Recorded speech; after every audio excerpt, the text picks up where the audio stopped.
Hello, I'm Scott Hammond from INSEAD Knowledge, and I'm here today with Professor Soumitra Dutta, who is the co-editor of the just published Global Information Technology Report that the World Economic Forum publishes every year. It's a survey of the different network readiness levels of 127 countries around the globe and looks at the ability of countries to use information technology to spur innovation.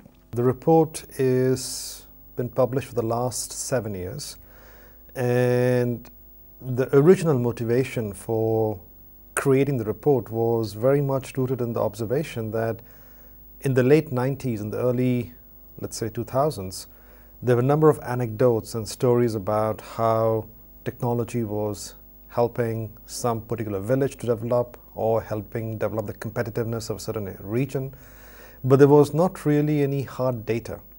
So we decided that we had to get some hard data about how technology impacted development and competitiveness.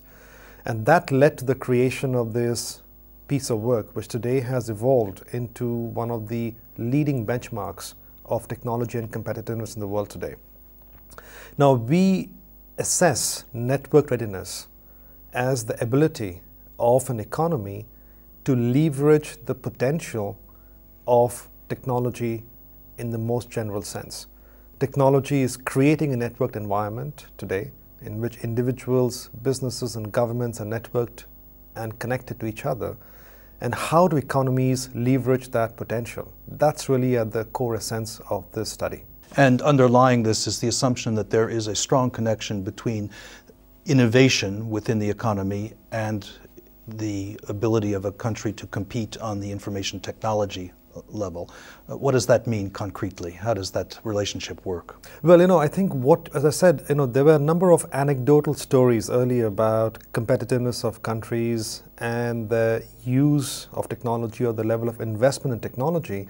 Today, with the benefit of 7 years of data, we have concrete, hard data to support the statement that technology does in fact make a country more competitive. In fact, if you look at rankings of country competitiveness or country GDP growth rates and plot them with the Networked Readiness Index scores, you see a very nice linear relationship in most cases. So today we have a very objective and a very hard research based on which we can make strong statements about technology and competitiveness. And this becomes very important because today many parts of the world have to make real choices. If you're a country in an emerging part of the world and you have limited resources to spend, do you spend that on broadband or do you spend that on building housing and providing health and sanitation facilities? Now, these are real issues to be debated. So if you want to spend money on broadband, you need to be certain that broadband, when coupled with other kinds of supporting enabling factors, will lead to greater development of the region, of the country. Looking at this year's figures, the rankings that have just come out, we see that was true last year as well, that the Nordic countries remain very highly rated, in particular Denmark and Sweden in the 1 and 2 positions, which haven't changed since last year. But we notice some movement within the top 10 as well. Notably, the US has moved up from a 7th ranking last year to 4, and also quite dramatic movement in Korea that was rated 19 last year and has now jumped up 10 places to 9. Any comments on that movement? Yeah, it's very interesting, to see not just the countries that are clustered at the top, but also countries that have been moving either upwards or downwards over the last 7 years for which we have data. And clearly you identified the fact that a lot of the Scandinavian countries tend to have a historical lead in using technology successfully. And certainly Finland has been the leader in that area, but other countries like Denmark, Sweden have copied and learned from Finland. And today, I think the entire Scandinavian region is at the forefront of technology and competitiveness. The US stands out as being in the top 10, top 5 in a very competitive segment, and it stands out for the fact as being a large country. A lot of the other countries in the top rankings are typically smaller countries. And one can argue that it's easier for smaller countries to leverage and benefit from technology. But the US is a big country and it stands out. And of course, the number of strengths in the US typically linked to the business environment, the venture capital availability and other kinds of factors enable the US to have a very high position. But the US historically also does very well. Now, what is interesting is to see other movements, like, for example, Korea. Korea has been progressively moving up over the last 6-7 years from the 30s and the 20s and now into the top 10. And that is very much linked to what we know today is the technological sophistication of Korean technology infrastructure, the willingness of Korean population to use new services, for example, mobile services, and also the successful growth of homegrown champions like Samsung and LG and other technology global players today. Now, it's also interesting to mention that we studied regions of the world and tried to compare which regions have moved the most and improved the most over the last 7 years.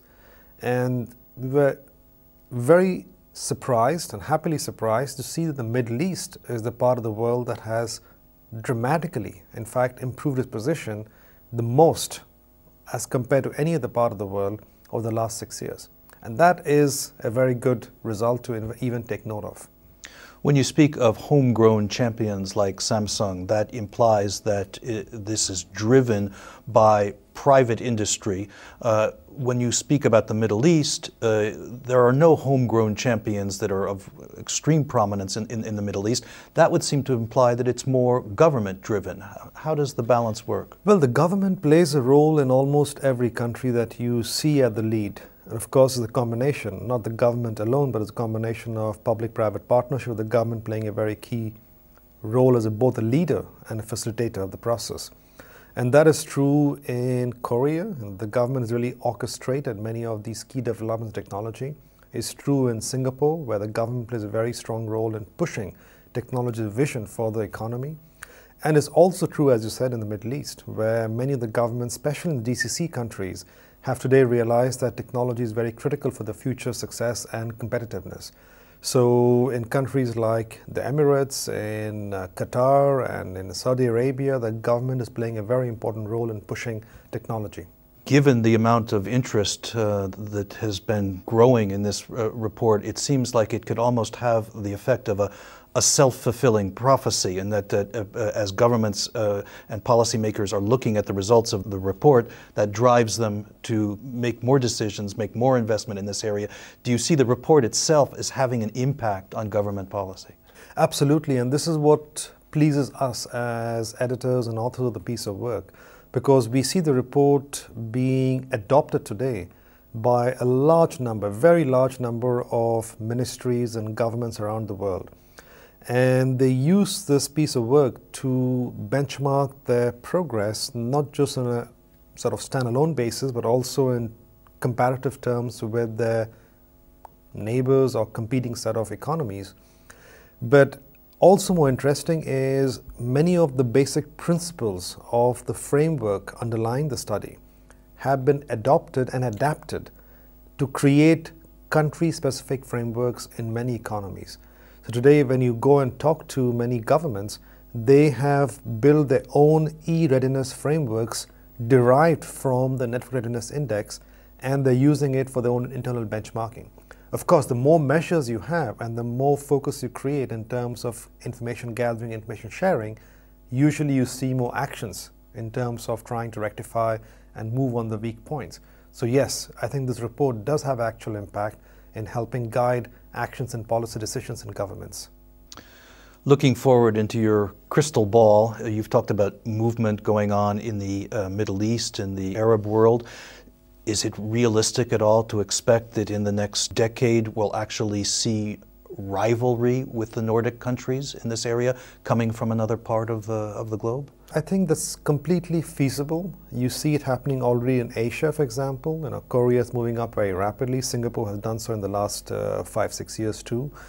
And today in the Middle East, Israel is already at position number 18 and Emirates is position number 29. So what you see is these countries, economies are moving up quite rapidly. And I would not rule it out that in the next 5 years, some of these economies break into the top 10. We see a clear correlation, or at least we can imagine a correlation with companies like Nokia in Finland that are very much powered by the consumer electronics market. Samsung, you mentioned, also is another example of that. Does it seem possible that countries will be able to improve their network readiness without having a national private sector champion in the consumer electronics market? Yeah, I think it's very possible, because keep in mind the Networked Readiness Index is not just about having a technology provider in your own country. It's about having the key stakeholders, individuals, businesses and governments, using technology very effectively. So you don't need to have global champions like Nokia or like LG and Samsung and so on. Clearly it helps if you have that also. But if you have an environment that uses technology very effectively, let's say, for example, in the case of Singapore, it's a very smooth, service-oriented environment that makes it easy for businesses to come in, invest in technology, and work effectively. You can have a society that is very advanced in using technology, even though it's not a key producer of core technology itself. Thank you, Soumitra, for joining us today. I'd just like to remind our listeners once again, the World Economic Forum's publication of the Global Information Technology Report is available both in paper, but also parts of it on the World Economic Forum's website, which you can go to for more information. I'm Scott Hammond from INSEAD Knowledge. Thanks for listening.